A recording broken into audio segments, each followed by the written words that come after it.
বন্ধুরা, আজকে আমি করতেছি আলু আর টমেটো ভর্তা। হ্যাঁ, তো এই আলুটা এরকম করে কেটে একটু সামান্য তেলে একটু লাল করে ভেজে নিচ্ছি। এই যে, আর এই যে টমেটো দিয়েছিলাম ফ্রাই প্যানে, এই যে দেখো গোলে ভর্তা হয়ে গেছে।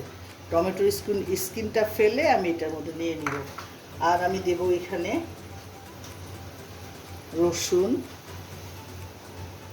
এই যে রসুন দিয়ে দিচ্ছি। এটার মধ্যে দেবো আমি একটু কয়েকটা শুকনা মরিচ, কয়েকটা কাঁচা মরিচ দিয়ে দিই। সরিষার তেল দিয়ে দিই।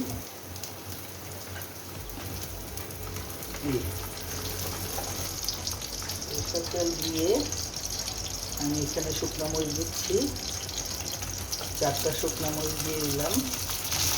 2টো মরিচ দিলে ভালো লাগে। হ্যাঁ, কাঁচামরিচের ফ্লেভারটাও সুন্দর, শুকনো মরিচের ফ্লেভারটাও সুন্দর, সেই জন্য আমি কয়েকটা কাঁচামরিচ দিয়ে দিচ্ছি।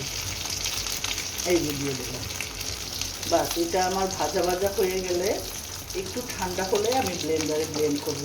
কী কী দিচ্ছি? আলু, টমেটো আর রসুন, শুকনো মরিচ, কাঁচামরিচ। একটু লবণ দিয়ে দিই। টমেটো এই ঠান্ডা হলে আমি স্কিনটা ফেলে, টমেটোর স্কিনটা ফেলে দিতে হবে। এই যে এইভাবে দেখো, জাস্ট এইভাবে টমেটোর স্কিনটা ফেলে দিয়ে ব্লেন্ডারে ব্লেন্ড করে ফেলবো। ঠিক আছে, ব্লেন্ড করে নিয়েছি। এর মধ্যে আমি রসুন আর শুকনো মরিচও দিয়েছি। এখন আমি একটু হাত মাখা ভর্তা করব। পেঁয়াজ দিব, একটু লবণ দিয়ে একটু মধ্যে দিই, নরম হবে পেঁয়াজটা।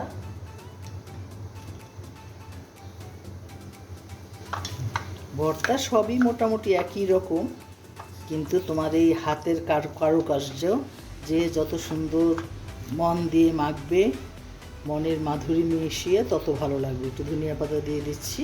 সরিষার তেল দিব। কাঁচা সরিষার তেল দিলে স্মেলটা সুন্দর আসবে।